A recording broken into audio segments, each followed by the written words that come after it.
After the first generation of Pokemon, many began to speculate on what new Pokemon would lie ahead in the future. From people guessing the names of legitimate leaked Pokemon, to people just randomly making up crap. At this point, no one knew what was real and what wasn't. So we pretty much started believing everything we heard, including images on the internet of Pokemon that people just made up. And this seems to happen for every new generation of Pokemon that comes along. But what happens to the fake Pokemon that become created? Well, fans have deemed them PokeGods. There were Pokemon that were thought by fans to be real, but ended up not being real at all. But some of them actually look really cool, and I wish they were real. But on the other hand, some of them look fake as hell. So today we're going to be looking at the top 5 coolest looking fan-made Pokemon.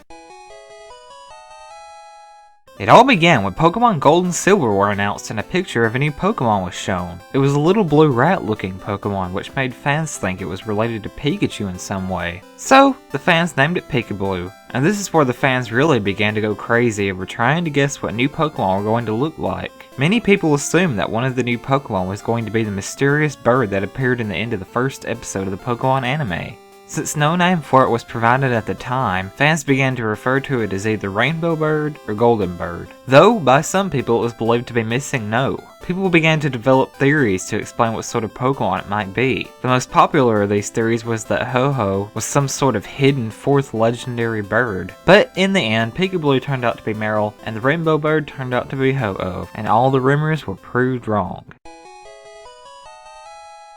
During the Orange Islands in the anime, Ash and the gang run into something that was never mentioned anywhere again, the Crystal Onyx. Besides being made of crystal, the Crystal Onyx is also unique from other Onyx in that it can live in the water without being hurt by it. Its glass skin also gives it a special resistance to water type attacks. The crystal color on the Onyx looks awesome, and I wish it was Onyx's shiny form, but no, instead we just get this puke green Onyx. Before the anime even created Crystal Onyx, however, fans had already created their own new Onyx, predicting this was what was coming in Gold and Silver. They called it Demonix, which looked like a constipated monster from Doom. Apparently, they thought Onyx evolved into a dragon and could use fire attacks, even though it looks more demonic than dragon-like. New Pokemon type, Demonic, coming soon. Even though Onyx was to receive a new evolution in Gold and Silver, it looked nothing like this or the Crystal Onyx. Maybe someday we'll see the return of the Crystal Onyx, but until then, it's just another mystery.